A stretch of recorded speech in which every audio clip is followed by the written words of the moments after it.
Hello friends, मैं हूं मैर और आप देख रहे हैं टेक्नोलॉजी फॉर यू। जैसा कि आपको पता है, आज हमारी ट्रेनिंग कंप्लीट होने वाली है विंडोज़ के रिलेटेड से।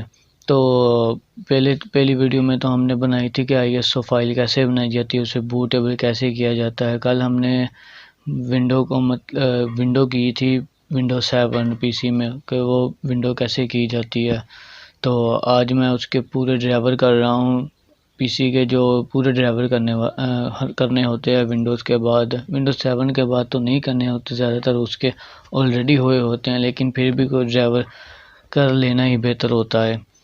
तो इसलिए मैं बर्निंग इसकी एक जो पैक सलूशन है, इसको बर्निंग की भी एक वीडियो बनाने लगा था, फिर वीडियो काफ़ी लंबी हो जानी थी, इसलिए मैंने उसकी कोई वीडियो नहीं बनानी हो तो आप कमेंट में बता देना कि हमें बर्निंग की भी वीडियो सीखनी है, तो मैं उसकी भी एक वीडियो बना दूंगा।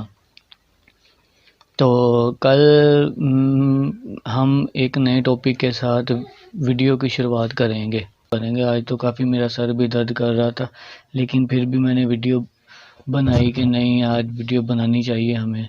अभी तीसरा दिन ही हमें हुआ है, तो इसलिए वीडियो बनानी चाहिए।